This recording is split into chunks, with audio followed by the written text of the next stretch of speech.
Hello, আজকে আমরা বাড়ির সকলে মিলে যাচ্ছি ছিন্নমস্তা মায়ের মন্দিরে পুজো দিতে আলিপুরদুয়ার। গাড়ি চলেও এসেছে আর আমরা সকলে উঠেও গিয়েছি। আস্তে আস্তে রওনা দেব, কারণ সকাল সকাল না গেলে আমরা আর পুজোটা দেখতে পারবো না আর দিতেও পারবো না সঠিক সময়ে। দেখো, সঠিক সময়ে পৌঁছে গিয়েছি, মাত্রই পুজো শুরু হয়েছে। আমরাও এসে মোমবাতি ধূপকাঠি জ্বালিয়ে প্রার্থনা করলাম মার কাছে। আর গোটা পুজোটা আমরা সামনের থেকে বসেই দেখতে পেরেছি। একদম ঠিক সময় পৌঁছেছিলাম, না হলে পুরো পুজোটা হয়তো দেখা হতো না। আর এই যে মায়ের মূর্তি, বেশ মনটা শান্ত হয়ে গেল এখানে এসে পুজো দিয়ে। আজকে বেশ ভালো লাগছে। মায়ের পুজো কমপ্লিট হলো, আরতি হলো, প্রদীপের তাপ নিলাম আমরা। তারপর সকলে মিলে চলে এসেছি এবারে পাগলা বাবার হোটেলে খেতে। এখানে ভেজ থালি খেয়ে আমরা এবারে গাড়িতে বসে আছি।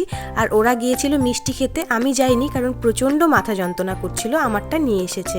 আসার সময় বানেশ্বর মন্দির ঘুরে এবারে বাড়ি যাচ্ছি। ভিডিওটা ভালো লাগলে লাইক করো। দেখা হচ্ছে অন্য কোনো ভিডিওতে। টাটা।